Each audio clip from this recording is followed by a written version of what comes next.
Hey everyone, welcome back to another episode of the Millionaire Real Estate Agent Podcast. I'm Jason Abrams, and this is the place where we lift the curtain on the world of real estate like never before. Every week, I sit down with visionaries, pirates, and mavericks. We're here to document, demonstrate, and most importantly, demystify their game-changing models and systems. What secrets propel them to the top, and how are they living their dreams? This is about passion, it's about strategy, but above all, it's about real, tangible success. So buckle up and let's dive in. This is the Millionaire Real Estate Agent Podcast.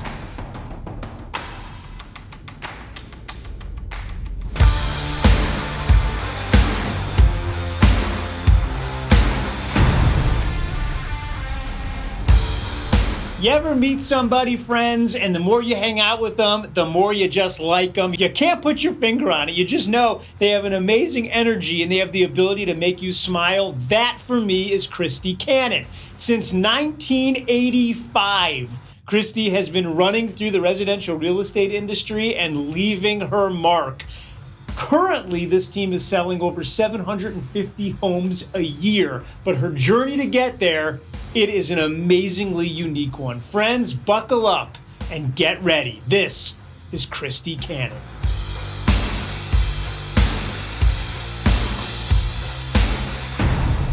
Christie, how are you? I am doing fantastic, Jason. It is so good to be here with you today. Thank you for having me. It is an honor for us to have you. Now, I'm absolutely your biggest fan. Everyone knows I'm your fanboy on the planet. Everyone knows this. 750 units in a year. Yes. My head explodes when I hear that. And I want to talk all about it. But before we do, I want to, how did we get here? I mean, did you go to college for real estate? Are you like me who went from high school to real estate? How did we end up here today? So, okay, we're going to go way back. Are you ready for this? Yes. We're going back to 8th grade. Wow. Because I feel like life is a journey and life is a building block of opportunity, and it's what we make of it, and it's how we perceive things. And if we perceive things that, oh my gosh, this happened to me and it's so bad, and that's how we carry our life forward, that's what we can expect going forward as bad. But if we perceive things as an opportunity and a building block and a growth opportunity from that, then that's how our life is going to go forward. And so I say we're going to go all the way back to 8th grade because I grew up in the country and rode horses and dirt bikes. And so dirt biking, loved it. Really? Loved it. And I had an XR80. It was actually my brother's, but he never rode it. So I rode it all the time. And being an animal lover, I was going down a gravel paved road one day and a dog ran out in front of me on the XR80. And I panicked and I locked up both brakes. Well, what happens on a motorcycle when you lock up both brakes? Exactly. You flip over the front. So I flipped over the front and I landed on my face without a helmet. This was the 80s. So this dates me a little bit. This was the 80s, landed on my face, and I skid down that dirt road, completely unconscious. And a little girl happened to see it happen. And so her dad had to pick me up out of the road and get me onto their driveway. And I completely ripped everything off my face, the left-hand side of my body, and I was in the hospital for a month and broke arms. And so I missed the entire second semester of my 8th grade because I was at home, I was healing, I had 300 stitches, I had broken bones. And from that, this was in the 80s, okay? Plastic surgery was just not a thing. I mean, it was not a thing. So I had multiple reconstructive surgeries from that in order to put everything back together.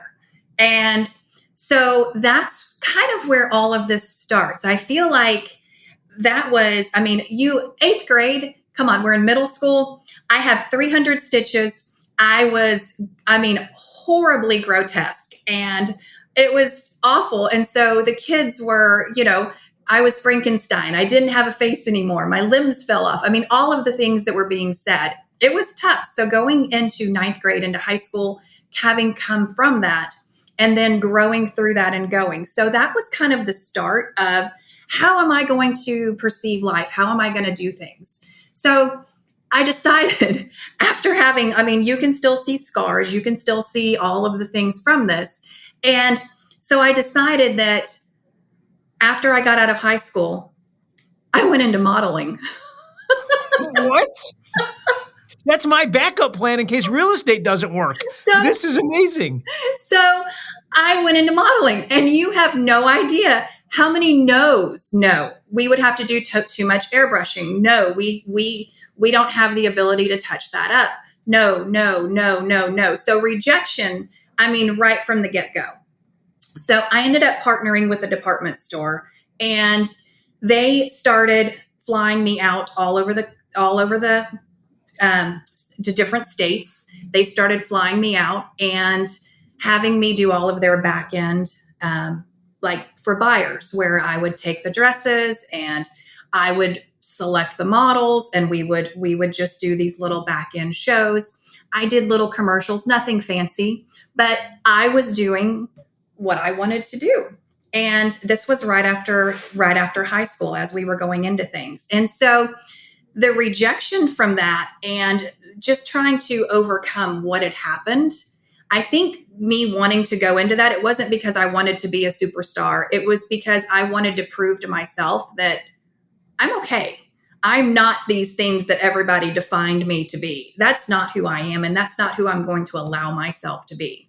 So that was it. I did that for a little while, ended up managing a showroom at the Apparel Mart, and just trying to figure out, where do I want to go in life? Didn't go to college. I went from high school into this. And then I told my mom, I think real estate. And again, this was before real estate was glamorous. This was before it had a big name to it. And my mom said, oh no. She came from the title world, and she said, no. And she said, if you go into real estate, I am not helping you. That is, that is not where you should not do that. You will fail. And so again, I was like, challenge accepted. Yeah. I was just going to say, the greatest way to motivate you is to tell you can't do it. Yeah. So I'm going to take the route that, I'm not going to let somebody tell me no, and I'm not going to let somebody define who I am or who I become. Because again, each of these things that have happened, I believe it builds character and it defines who we become. And I could have chose to take that negative path, and I could have chose to just stick my head in the sand, play ostrich the rest of my life, and just bury myself in grief and despair and, all these things because of what's happened. But you take the other side of it, and how do you learn from it? How do you grow from it? And so after my mom said no, went into real estate. And this was back it was probably late 90s that all of this happened. And got my license and ended up going to work for a development company. And it was residential development. So going through all of that, learning all of the back end, learning the infrastructure, doing 800-page contracts, working with attorneys, putting together land deals, and learned how to run pro formas, learned how to run a business, learned how to run all of the operational side of things. It was a very small development company, kind of a one-man band, but very large in perspective as far as everything that they did. So I started doing all of it. I had my hand in everything. I was looking at everything. Running every bit of it, from streets to pro formas to 20-year outlooks to creating schools and city parks. And it was fun. But there was something lacking, and that was the people side of it. I was with the attorneys. I was doing 800-page contracts. And so I told the developer, I said, I love this, and I've made these great relationships with all the builders, and I feel like I want to be on the other side of things. I want to help people get into all these homes. And so I had the support of the developer. I had the support of the builders. I knew a lot of the builders from that point, and they were all wicked supportive. They said, if you need something, let us know. And took my first step into residential real estate. And that was in 2004 with Keller Williams. Have you noticed a pattern? Have you noticed that in almost every single one of our shows, the interviewee says the word grit? And by the way, we're running out of other synonyms for it. That at the end of the day, there is something behind every one of the people that we've spoken with. And it's whatever happened in their story or whatever happened in their mind, and they all credit grit. And what's interesting to me is they usually credit grit above intelligence, above God-given abilities, above almost anything else. They're left saying one single thing. I decided that I was going to be an immovable object. I decided that no matter what it was going to take, that's what I was going to do. Gary Keller told me that the secret to life, he read a book. He gave us all this book to read, and it said the secret to life, to getting the things you want, is being willing to do whatever it takes to get it. That's grit. And just notice, it keeps showing up. Well, in some ways, I mean, grit, like you learned grit, like you are a grinder. And you have to have a ton of internal strength to get through what you did, which I'm guessing shows up in where you sit today. So as you sit today, you're mega agent, giant team, 750, 800 units on an annual basis. What is it that y'all absolutely crush that allows that sort of success to happen? So I think it really does come down to drive. We both, Kevin's a big part of this, my husband, and both of us grew up. We didn't grow up with silver spoons, trust fund. We both grew up, and it wasn't the easiest of lives. And so I think both of us, he's had his hardships as well. So I think between my hardships, his hardships together, we want to make a difference. We want to build a legacy. We want to build something that other people can find success through. So how does that manifest itself? Because if I'm sitting out there, imagine this, right? We have a broad audience across all industries, but predominantly real estate people, and they're all driving in their car right now. That's what they're doing. They're all in their Tahoes and their Tesla, and they're sitting there and they're like, okay, I want that success. Mm-hmm. I'm not doing 750, 800 units. I get I have to be driven. How do you do it? So I think every day it's structuring your day. If I could come into my office every single day without any type of time blocking, without my calendar. I could come in every day, sit in my office, and my office would occupy 99% of my day, because I would have people coming in going, hey, what about this? Hey, I wanted to tell you about this great thing. Oh my gosh, you're not going to believe what this seller did. I could allow my office to occupy 99% of my time through just that. Hey, how do I say this? How do I do that? How do I get this business? Who do I call today? We have 60 agents. And if I allowed my office to occupy my day every day, we would never take steps forward. We would be going backwards. So my office knows. They're like, oh, she's got her laser goggles on. They know when it's focus time. And that is our growth time. If I don't set aside at least 3 to 4 hours a day, and usually I do that in the morning, and then I let them. Walk me through your day. So if we're going to talk about this, let's talk about it. And I don't want the old, I wake up at 4 a.m., meditate, levitate to the top of a mountain, pray. Nope. If you do that, by the way, that's great. And I don't want the miracle morning. I want Christie's morning. What does it look like? So I am not a 4 a.m. person. Let's just go there first. I don't want to get up at 4 a.m. 100% agree with you. So when do you usually get to the office? What do you do? So my morning is, I normally get up about 6:30, and it's between 6:30 and 7. And if I feel like sleeping in a little bit and I don't want to do I'll do a quick, and I am not a exercise person, but I will do a yoga or a stretch or a quick little something, like 15, 20 minutes max. I would love to say I go for a walk every morning and I do all these things, but I don't. I have a 14-year-old daughter.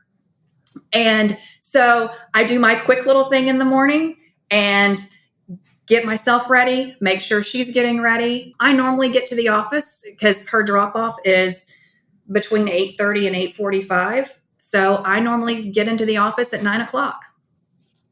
And I do come into the office every day.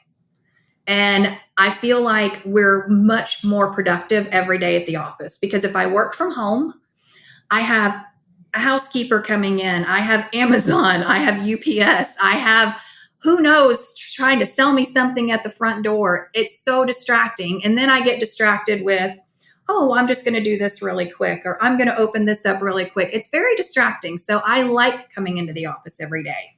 I feel like home is a huge distraction, and I can come into the office, and I also have other people who are like-minded in the office that if I want to bounce something off of someone, if I want to redo something, our staff, our team is here with us and we do it together. We have a few people that work from home, but for the most part, our team it creates a synergy, and it creates an excitement, and it creates that camaraderie and that culture when we're all together. We encourage our agents, hey, come into the office. You don't have to come in every day. Come in for a few hours a day. Come in 1 or 2 days a week. But again, it's creating that camaraderie and that culture and that togetherness where we all grow arm in arm, because arm in arm, we can create a way bigger footprint together than we can alone. So what do you do? And what do you do when you're there? So I come in, I usually get here about 9 o'clock, and I've already reviewed my day from the night before. So I immediately put my laser goggles on and get into activity. It's about, what are my 3 big rocks for the day? And what am I supposed to do? So I'm going to show you. I use written book, a full focus planner every day. And I use the heck out of it. I put everything in here. I plan my week. I plan my quarter. Okay, friends, you can't see it, but she's holding up. It's literally just a book with blank pages. It's a journal, and you're writing with a pen. Our millennials right now, by the way, are driving off the bridge. They can't believe you're still using a pen. It's embarrassing. Every day. So yes, it's embarrassing, but look how full that is. And you can't see, friends, but this is the book of a crazy person. I mean, there's literally not a single inch on that page that didn't have writing on it. Every day. Because what happens is, when you think of something, I don't want to do it that minute, but I want to do it later, I write it down. That way I can time block for it and continue working on and finishing whatever it was that I started. Because too many times we'll start 20 things in a day and we'll get them 80% done and we never complete them. And that's a direct reflection on our business. A lot of us have businesses that are 80% there. We're just not quite there. And it's that last 20%, that full focus of what you really need to drive into to make it happen, to become 100% functional and have your business running like clockwork. Are the big rocks, the 3 big rocks, kind of the same each day, or do they change? No, they change. They change. Every day they change. Here's the thing. Am I working on something that is going to push our business forward? Am I working on something that is going to make our business better? Or am I working on something that somebody else should be working on? And that's where a lot of us get into, and I've struggled with this through the years. What am I doing right now? Can someone else do this? And most of the years past, it took me a long time, and I still struggle with it. I need to be leveraging this off to a team member, because they can probably do it better and faster than I can. And a lot of times I try, and a lot of us do this, hold control of that, because we don't feel that it's going to get done as good or better than we can do it. This makes perfect sense to me. So you get in the morning with complete laser focus of the things that are the highest and best use of your time, and you work them until completion. Yes. And you don't stop. And that's why in 2004, when I first started in real estate, I was Rookie of the Year at that KW office. And it's because again, we're going to go back to those building blocks of life. I started in 2004. So 2001, Kevin was in the Army and he got shipped off to Afghanistan. And he was gone for a year. And so then he came back and he was still in the Army getting things, kind of getting things wrapped up. Well, I decided to start real estate. And he goes, we're not really making that much money and you're going into a commission only position. And I said, I think that I can do 2 deals a month. I think I can pull off 2 deals a month. I'll be really happy with 24 deals a year. So my little 24 deals a year, as we started growing and as we started kind of going through things, he was getting a degree at Texas A&M from George Bush School of Government for Homeland Security. He got his master's in that. He has an associate's in Russian. He has all of these crazy degrees. He was going to open up a government consulting firm. So in 2007, he said, I think I'm going to go with you to Vegas to family reunion. Not because I like real estate, but because it's Vegas. I had $1 for every time I heard that story. So he went with me, heard Gary Keller speak, and he was like, this is kind of cool. And I said, yeah, it's really cool. That's why I've been doing it. And he said, I didn't realize that this was not just a hobby job. I'm realizing this is a career.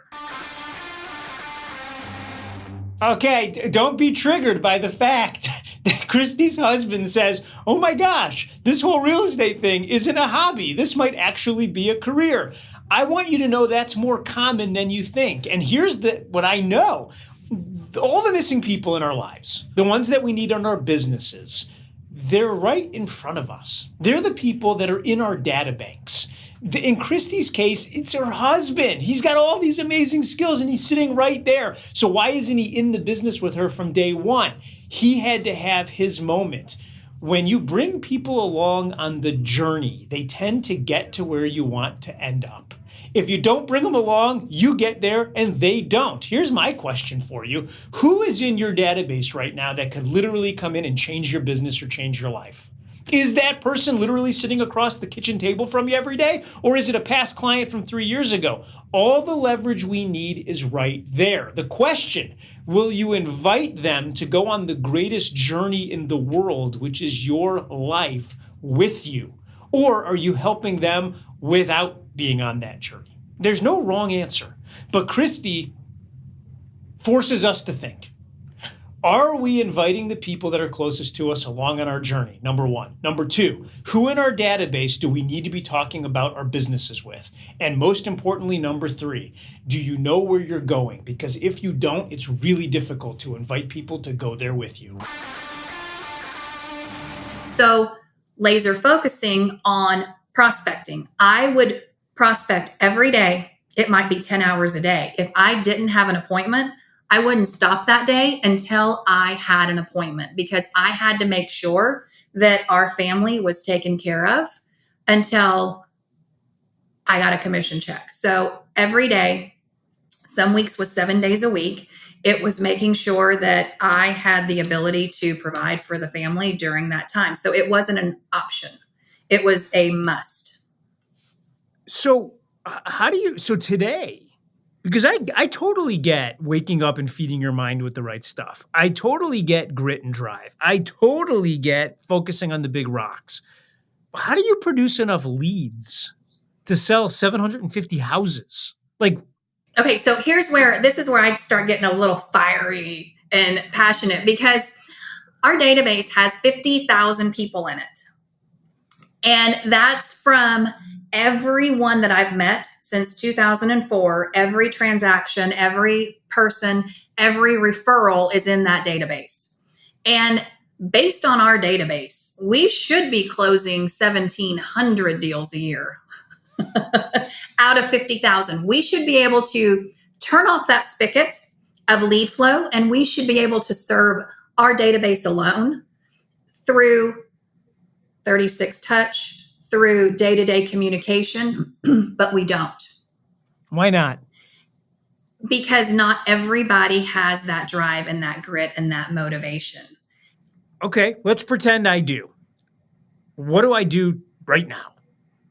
sit down, get into the database, and I call it, so our team has a big joke. They all cheers and take a shot every time I say follow up and follow through. It's that simple. Follow up and follow through. I've said it so many times throughout the years. They're like, cheers. What does it mean? I mean, I get it. We've created a whole drinking game around you. And by the way, that will persist throughout this show. So everyone play along at home. What does follow up and follow through mean? So follow up and follow through. This is about building those relationships. And you don't have to be a master at talking points. You don't have to be a master of conversation. You just have to be a master of providing value. How can I help you?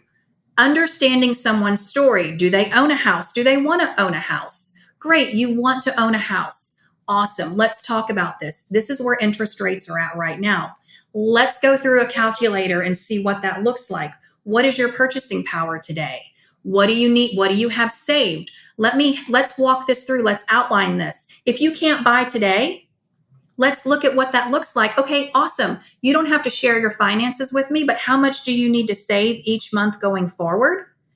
And then it's about understanding and helping people. When I bought my first house, I was taken advantage of by an agent. And again, I think this goes back to part of wanting to be in real estate, making sure when you do the right thing, you're going to get the right results. And this is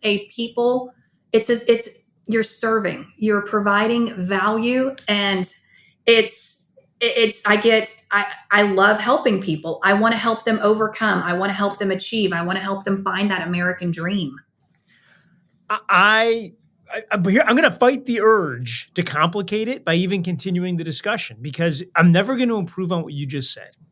You said we're servant leaders and we help people. Yes. And everyone wants to complicate it, but it's simply contacting people and asking, how can I help you? Yes.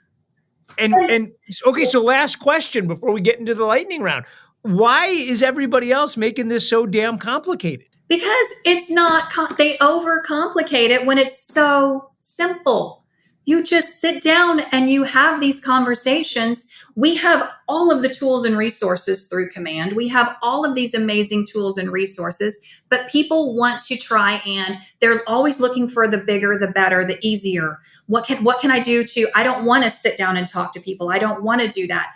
What can I do? Instead of just going out there and trying to find ways, it's so basic. Gary Keller and Jay Papasan write the book, The Millionaire Real Estate Agent with Dave Jenks. And if you're new to the show, that's the namesake of our show. And in it, they say, this is really simple. You create a database, you add people to it every day, you feed it in a systematic way, and you provide value. And if you do that, you're done.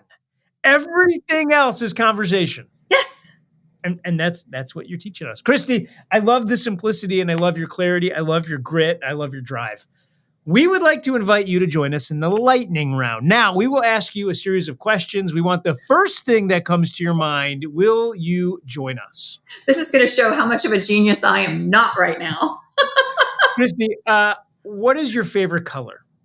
Pink. What is your favorite food? Mexican. Stop the lightning round. It's so good. It's so good. I could eat it every day. And although it's often the same ingredients prepared differently, it's so good. Every day. Yes.